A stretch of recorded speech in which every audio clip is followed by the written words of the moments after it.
चलो आज question answer करेंगे एनसीईआरटी का मैग्नेटिज्म चैप्टर का। ठीक है, तो पहला क्वेश्चन देखिए क्या बोला है। Why does a compass needle get deflected when brought near bar magnet. Magnet के नजदीक रखने पे कंपास का जो निडल होता है वो डिफ्लेक्ट क्यों हो जाता है। देखो इसका कारण बता रहा है कि कंपास का जो निडल होता है वो स्मॉल मैग्नेट टाइप का काम करता है। ठीक है, when the compass needle is brought close to bar magnet the magnetic field lines of the compass needle interact with the magnetic field line of bar magnet. जैसे कि ये आपका छोटा सा क्या हो गया, निडल हो गया कंपास का, और ये हो गया आपका बार मैग्नेट, वैसे लंबा होता है, बार मैग्नेट हो गया। ठीक है, अब इसमें क्या बता रहा है कि इसका भी मान लो कि इसका इलेक्ट्रिक फील्ड लाइन का कुछ दायरा होगा। ठीक है, इसका भी तो एक इलेक्ट्रिक फील्ड लाइन का दायरा होगा, तो दोनों क्या होगा, इंटरेक्ट करेगा। और इंटरेक्ट करेगा तो आपस में इंटरेक्ट करेगा तो कंपास निडल क्या हो जाएगा, डिफ्लेक्शन शो करेगा उसका। समझ गया ना। इसको डायग्राम अच्छा से बनाना है। ऐसे एक नंबर का ये क्वेश्चन था, वही चीज है। इसको आराम से भेज दिए हैं पीडीएफ, इसको क्वेश्चन याद कर लेना लिख कर। नेक्स्ट क्वेश्चन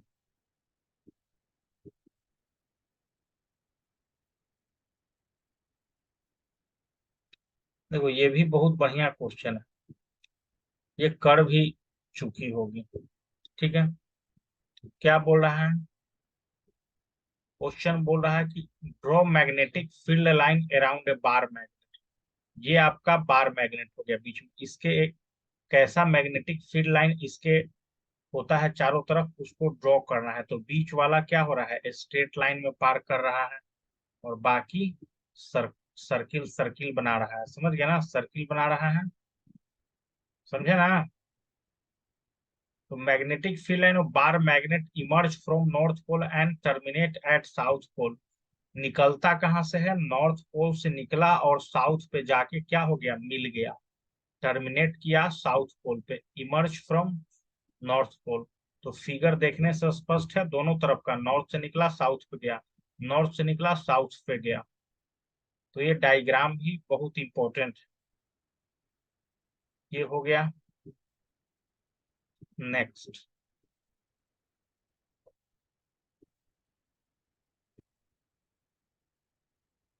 छोटा छोटा क्वेश्चन है, इसको हम समझाएंगे, तुम लोग अपने से उसको लिखना।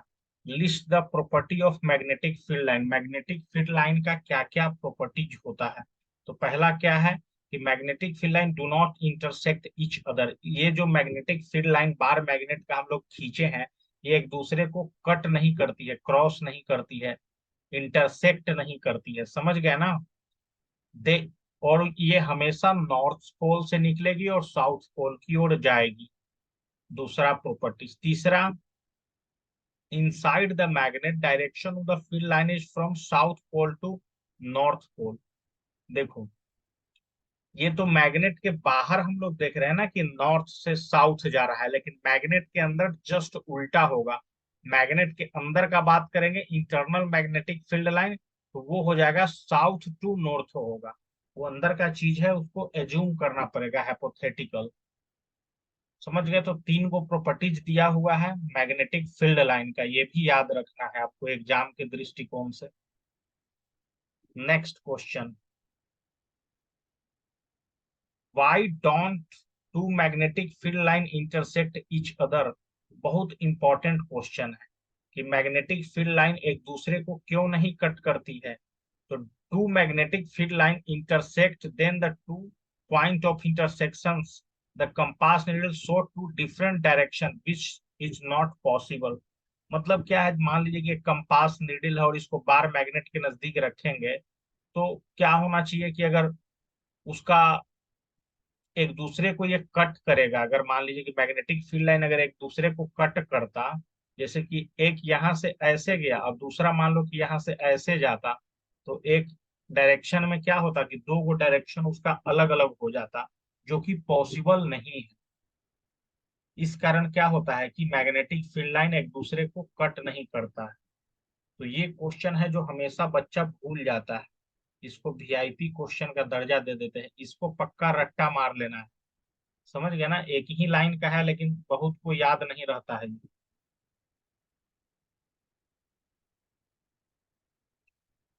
समझ में आ रहा है क्वेश्चन? शिवम को बोल देना कि रिकॉर्डिंग देख लेगा।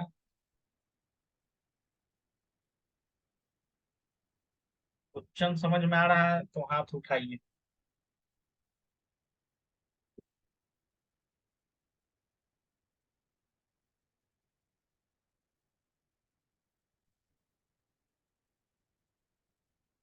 चलो नेक्स्ट।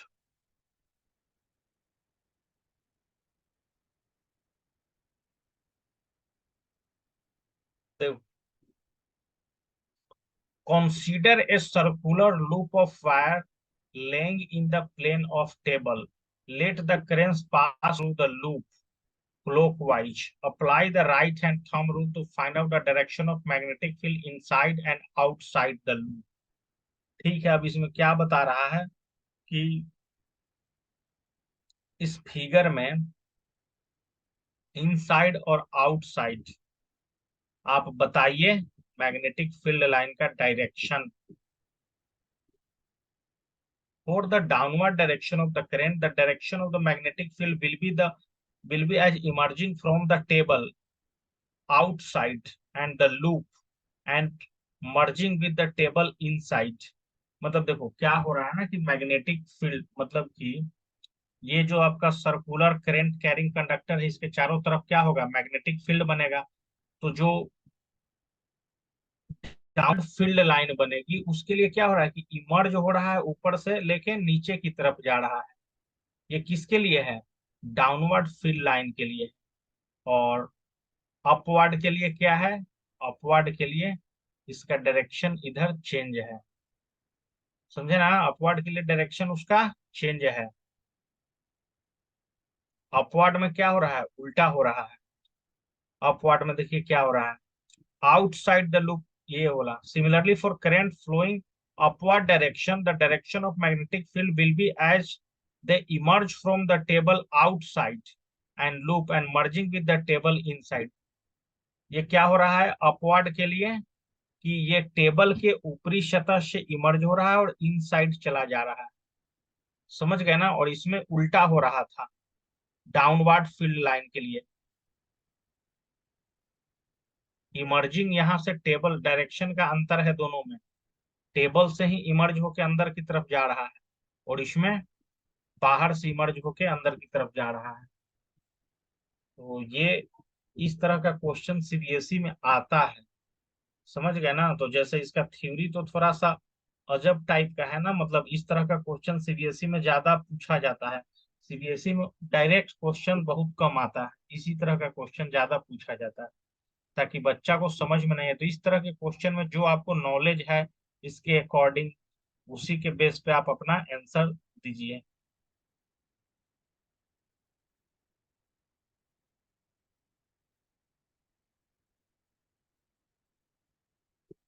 देखो अब एक यहाँ पे डायग्राम बनाना है। मैग्नेटिक फील्ड लाइन क्या होना चाहिए, यूनिफॉर्म होना चाहिए। तो मैग्नेटिक फील्ड लाइन यूनिफॉर्म कहाँ होता है बताइए? सोलेनॉइड में होता है। मैग्नेटिक फील्ड लाइन क्या होता है, यूनिफॉर्म होता है inside. Uniform magnetic field line inside the solenoid. ये सोलेनॉइड का मैग्नेटिक फील्ड है। समझे ना? तो ये क्वेश्चन का आंसर था, तो ये भी इंपॉर्टेंट है। बहुत अच्छा डायग्राम बना हुआ है।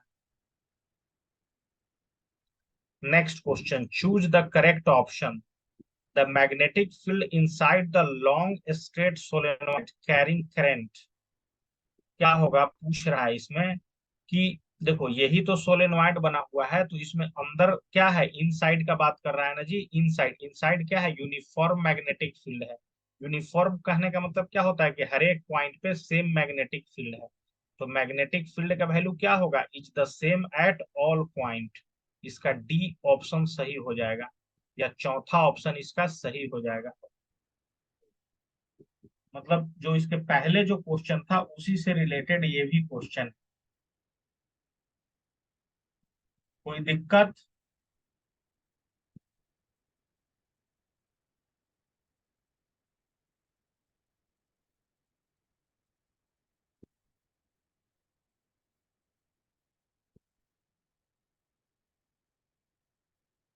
तो ये पूछ रहा है, which of the following property of proton can change with the move freely in the magnetic field? Magnetic field में अगर प्रोटॉन को आप छोड़ देंगे तो उसका क्या चीज परिवर्तन होगा? समझ गए? तो सी और डी परिवर्तन होगा। मतलब वेलोसिटी और मोमेंटम उसका बदल जाएगा, प्रोटॉन का मास और स्पीड नहीं बदलेगा लेकिन वेलोसिटी और मोमेंटम बदल जाएगा। When a proton enter the region of magnetic field, it experiences a magnetic field. Due to this, the path of the proton becomes circular. As the result, velocity and momentum change. Velocity और momentum क्या हो जाएगा? Change हो जाएगा। तो यहाँ पे velocity क्या होता है? वेलोसिटी और स्पीड क्या होता है बताइए? दोनों होता है डिस्टेंस बाई टाइम, और ये होता है डिस्प्लेसमेंट बाई टाइम। समझ गए ना वेलोसिटी और स्पीड में डिफरेंस? मोमेंटम का बात करोगे तो P equal to M V होता है मोमेंटम। M है मास, और V क्या है? वेलोसिटी। और P क्या है? मोमेंटम। समझ गए ना? तो यहाँ पे क्या बता रहा है, ये रट जाना कि अगर मैग्नेटिक फील्ड के अंदर प्रोटॉन को लाएंगे तो उसका वेलोसिटी और मोमेंटम क्या हो जाएगा? चेंज हो जाएगा। याद करने वाला चीज है वो, प्लस में वो सब फार्मूला उर्मूला भी आना चाहिए।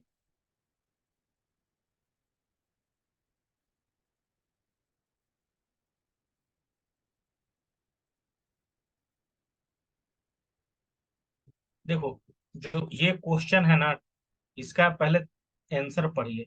A current carrying conductor when placed in magnetic field experience force. The magnitude of this force will increase with increasing amount of length of the conductor and length of the magnetic material.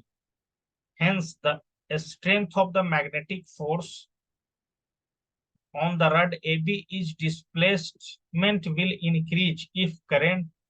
देखो, इसमें दो तीन चीज बता रहा है कि मान लीजिए कि पहले तो थ्योरी जानिए कि करंट कैरिंग कोई कंडक्टर है, इसमें करंट है तो मैग्नेटिक फील्ड बनेगा। तो ये दो तीन चीजों पे डिपेंड करेगा कि अगर जितना ज्यादा करंट देंगे उतना ज्यादा मैग्नेटिक फील्ड बनेगा। ये तो सिंपल सा चीज है कि increase in the amount of current तो क्या होगा? मैग्नेटिक फोर्स का वैल्यू बढ़ेगा। फिर क्या है कि अगर इसका लेंथ बढ़ा दिया जाए तो भी मैग्नेटिक फोर्स का वैल्यू बढ़ेगा। समझ गए ना? लेकिन यहाँ पूछ क्या रहा था कि the strength of magnetic force exert on the rod AB and its displacement will increase if the current in the rod AB is increased. A strong horseshoe magnet is used and the when length of the rod AB increased. तो देखिए, तीन चीज depend करता है। अगर current carrying कोई conductor है तो तीन फैक्टर इस पे डिपेंड करता है कि मैग्नेटिक फोर्स का वैल्यू इसका कितना होगा। पहला चीज क्या होगा? लेंथ। लेंथ को अगर बढ़ाएंगे, इंक्रीज करेंगे तो मैग्नेटिक फील्ड का वैल्यू भी इंक्रीज होगा। दूसरा, लेंथ के बाद strong magnet, stronger magnet. Magnet ज्यादा अगर ताकतवर हम लोग लेंगे तो वो ज्यादा चीजों को अट्रैक्ट करेगा, ज्यादा फोर्स लगाएगा। और तीसरा क्या है? तीसरा है करेंट। अब क्या है, जितना ज्यादा करंट देंगे उतना मतलब मैग्नेटिक फील्ड का स्ट्रेंथ बढ़ेगा। तो ऊपर वाला जो क्वेश्चन से ज्यादा इसका थ्योरी इंपॉर्टेंट है कि कोई भी अगर कंडक्टर है, अगर उसमें करंट दे रहे हैं तो मैग्नेटिक फील्ड बनता है ना, तो उसका वैल्यू, उसका लेंथ बढ़ाएंगे तो बढ़ जाएगा, उसके करंट का वैल्यू बढ़ाएंगे तो बढ़ जाएगा। और मटेरियल किस चीज से वो बना हुआ है, अगर वो पहले से ही मैग्नेट है तो और ज्यादा बढ़ जाएगा।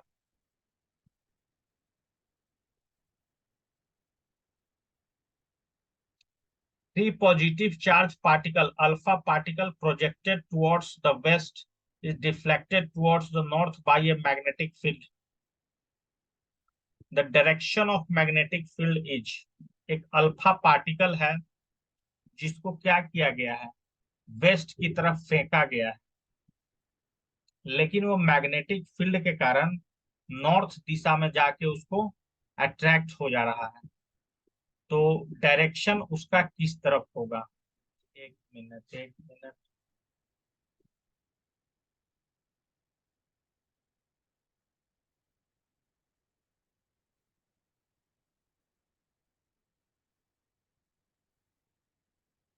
देखो अब यहाँ पे आ रहा है आपका फ्लेमिंग का लेफ्ट हैंड रूल। फ्लेमिंग के लेफ्ट हैंड रूल में सबसे पहले क्या बताया था? According to, if the arrange the thumb, four finger and middle finger is left hand, सब एक दूसरे का क्या होना चाहिए, परपेंडिकुलर होना चाहिए। थंब किसका मैग्नेटिक फोर्स का, मान लो कि ये हमारा थंब है, ये फोर फिंगर है, और ये हमारा मिडिल फिंगर है। थंब हमारा किस चीज का, बी मतलब मैग्नेटिक फोर्स का वैल्यू बता रहा है। The middle finger direction of current बता रहा है। ठीक है, डायरेक्शन ऑफ करंट बता रहा है। नहीं, डायरेक्शन ऑफ करंट ये वाला बता रहा है।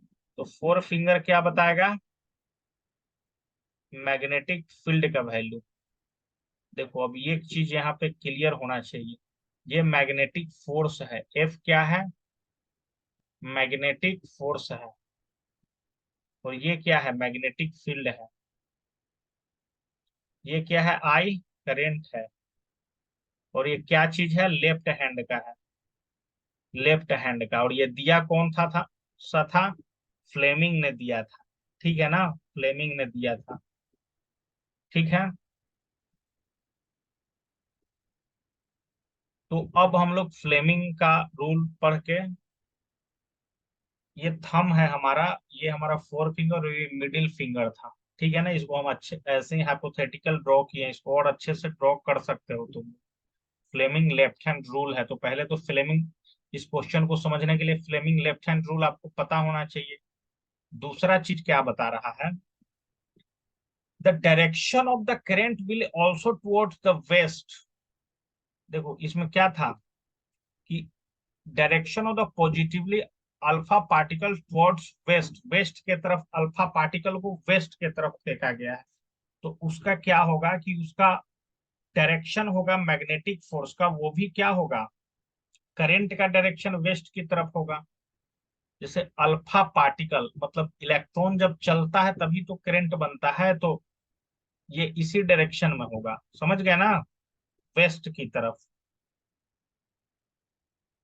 लेकिन मैग्नेटिक फोर्स किधर तरफ रहेगा, नॉर्थ के तरफ लगेगा। और अपवर्ड क्या लगेगा, मैग्नेटिक फील्ड लगेगा।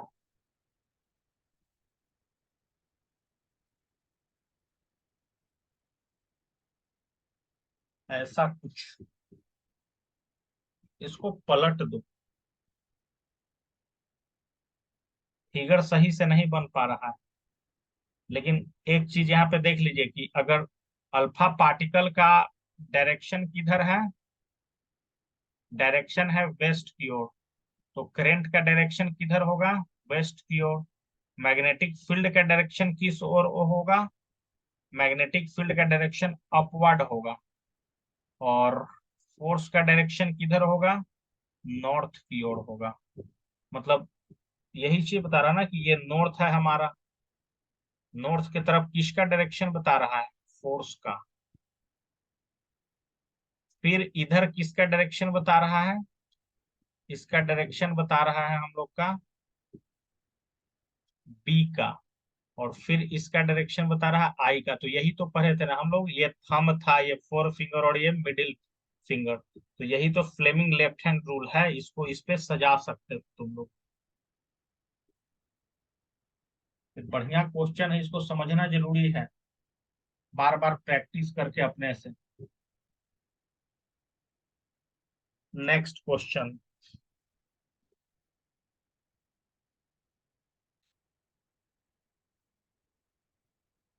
अब यहाँ पे आ ही गया, फ्लेमिंग लेफ्ट हैंड रूल, इसको अपने से लिखना, इसको हमको समझा चुके हैं। ठीक है।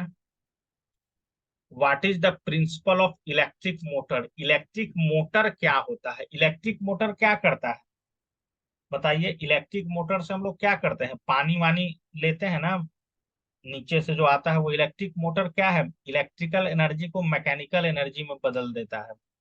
ठीक है, तो कैसे बदलता है? तो working principle of electric motor is based on magnetic effect of current. मतलब जैसे ही हम लोग उसको में करंट देंगे तो वो क्या होगा, अपने आसपास मैग्नेटिक फील्ड पैदा करेगा। मतलब इलेक्ट्रिक मोटर किस प्रिंसिपल पे वर्क करता है? मैग्नेटिक इफेक्ट ऑफ करंट पे। A current carrying conductor when placed in magnetic field experience force and rotate। तो जैसे इसमें करंट देंगे वो रोटेट होने लगेगा उसका मैग्नेट। समझ गए? The direction of the rotation of the conductor will be determined by Fleming left hand rule. और किस तरफ से उसका हम लोग डायरेक्शन देंगे कि करंट किधर, मैग्नेटिक फील्ड किधर और फोर्स किधर, तो वो फ्लेमिंग लेफ्ट हैंड रूल। तो इलेक्ट्रिक मोटर में दो चीज इंपॉर्टेंट है। पहला कि ये किस प्रिंसिपल पे वर्क करता है, तो ये मैग्नेटिज्म का, मैग्नेटिक इफेक्ट ऑफ करंट पे वर्क करता है। और दूसरा, इसमें डायरेक्शन देने के लिए हम लोग फ्लेमिंग का लेफ्ट हैंड रूल का यूज करेंगे। अभी तो पढ़े थे, इधर फोर्स होगा पर की ओर, इधर फोर फिंगर में क्या होगा, मैग्नेटिक फील्ड, और ये करंट मिडिल फिंगर बताएगा। यही फ्लेमिंग का लेफ्ट हैंड रूल है। What is the role of split ring in electric motor? Electric motor लगता है कि सिलेबस से हटा दिया है कि नहीं, इसके बारे में हम लोग डिटेल में जान लेंगे, तब अगला क्लास में डिस्कशन करेंगे इसको। आगे अभी क्वेश्चन देखते हैं।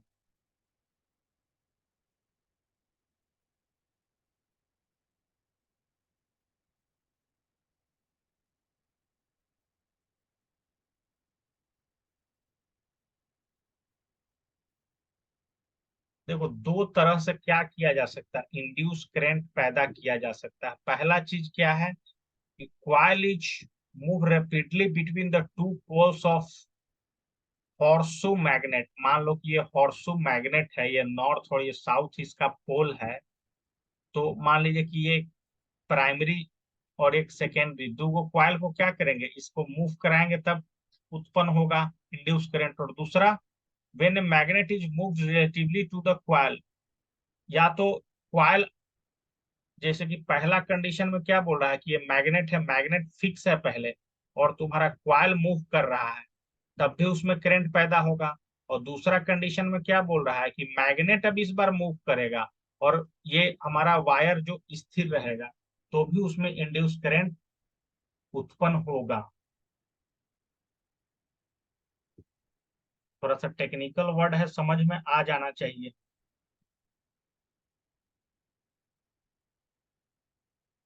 अभी तो एक्सरसाइज का क्वेश्चन ऐबे नहीं किया है। अब इलेक्ट्रिक जनरेटर के बारे में तो देखेंगे, ये सब पढ़ना है कि नहीं, जनरेटर वनरेटर देखना पड़ेगा पहले। देखो, ये दो चीज इंपॉर्टेंट है कि फ्यूज और अर्थिंग क्या होता है, जो हम लोग अपने घर में यूज करते हैं। तो फ्यूज क्या करता है? Each circuit have connected to fuse because of fuse prevents the flow of excessive current. मतलब हमारे घर में ज्यादा करंट ना आ जाए, इसके लिए हम लोग फ्यूज लगाते हैं। ठीक है। When the current of the circuit exceed the minimum maximum limit of the fuse melt too. जैसे क्या होगा कि जैसे ही फ्यूज का क्या होता है कि उससे मान लो कि 2 एम्पियर का ही करंट पास हो सकता है, लेकिन जैसे ही 2.1 एम्पियर का करंट जाएगा तो फ्यूज जल जाएगा और क्या करेगा कि हमारे घर का लाइट काट देगा, जिससे हमारा बहुत सारा उपकरण जो टीवी, फ्रिज, ये सब जलने से बच जाएगा। ठीक है। तो हमारे क्या करता है, प्रोटेक्ट करता है अप्लायंसेस को। जितना भी अप्लायंसेज हमारे घर में लगा हुआ है, टीवी, फ्रिज, जितना चीज है, पंखा उनका, सबको बचा लेता है जलने से फ्यूज। अर्थिंग क्या होता है? Earthing protect the user from electric shock.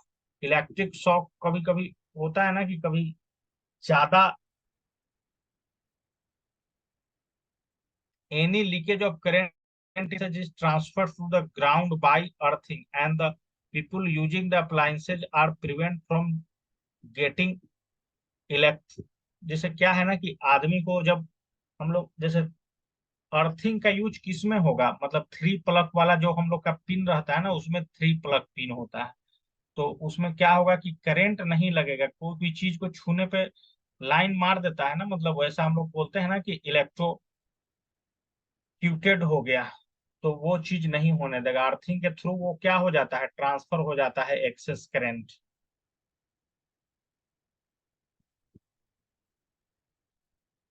यहाँ पे एक न्यूमेरिकल दिया हुआ है। An electric oven of 2 kilowatt power rating is operated in the domestic electric circuit. इतना वोल्ट है जे करंट इतना, what is the result you accept.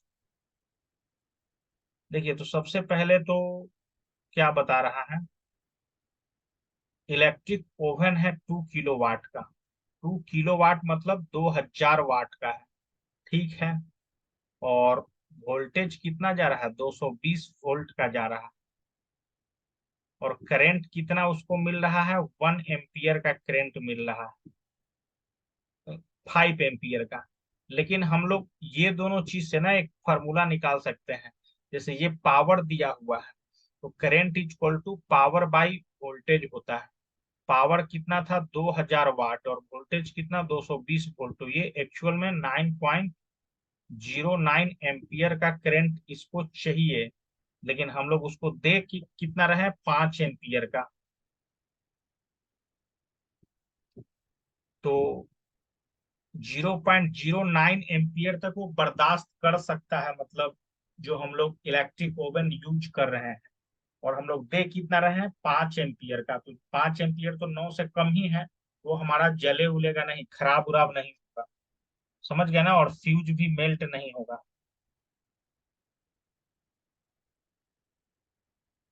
1 minute, 1 minute, 1 minute भाई, कुछ गड़बड़ हो गया। जैसे कि हम लोग का इलेक्ट्रिक सर्किट में 5 एम्पियर के करंट जाने का क्षमता वाला हम लोग फ्यूज लगाए हुए हैं, ठीक है ना। लेकिन इसको कितना करंट चाहिए, इलेक्ट्रिक ओवन को 2000 बाई 220, यानी कि 9.09 एम्पियर चाहिए। तो ये तो भाई 5 से ज्यादा है, तो फ्यूज क्या हो जाएगा, जल जाएगा। ये चीज बता रहा था, फ्यूज की स्थिति में ये न्यूमेरिकल दिया गया था। तो यहाँ से एक फार्मूला भी याद रखो कि current equal to power by voltage. Power का यूनिट क्या होता है, वाट। वोल्ट होता है वोल्टेज का, जो यहाँ पे दिया हुआ है। ये न्यूमेरिकल समझ में आया कि नहीं थोड़ा सा।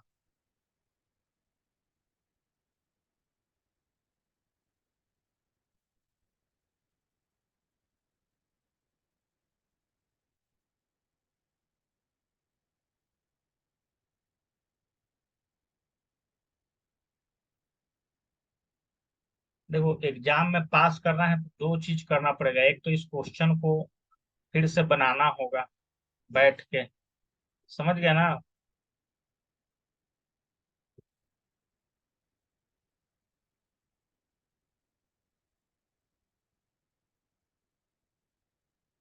देखो, अब इसमें क्वेश्चन 3 4 गो ऑब्जेक्टिव है कि इलेक्ट्रिक करंट कौन प्रोड्यूस करता है, तो जनरेटर करता है, हम लोग जानते ही हैं। गैल्वेनोमीटर नहीं करता है। अमीटर तो करंट मेजर करने के लिए, और मोटर क्या होता है, मोटर से तो हम लोग पानी वानी निकालते हैं ना। तो जनरेटर क्या करता है, इलेक्ट्रिक करंट को क्या करता है, प्रोड्यूस करता है। तो उसका पहला आंसर है। इलेक्ट्रोमैग्नेटिक इंडक्शन किसको कहते हैं, समझ गया ना। तो producing induce current in a coil due to the relative motion between a magnet and coil. Magnet और कॉइल के बीच मोशन के कारण जो करंट पैदा होता है ना, उसी को इलेक्ट्रोमैग्नेटिक इंडक्शन बोलते हैं। इसका तीसरा आंसर हो जाएगा।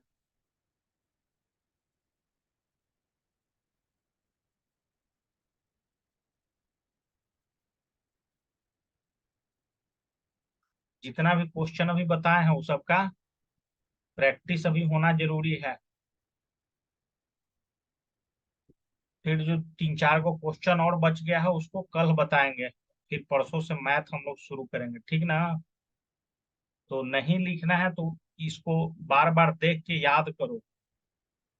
10 20 क्वेश्चन एक चैप्टर का याद होगा ना, तो फिर किसी तरह का भी क्वेश्चन आएगा तो कुछ भी लिख सकती हो उसके बारे में, कॉन्सेप्ट बन जाता है। तो आज का क्लास यहीं पे छोड़ते हैं। क्लास किया नहीं? ठीक है।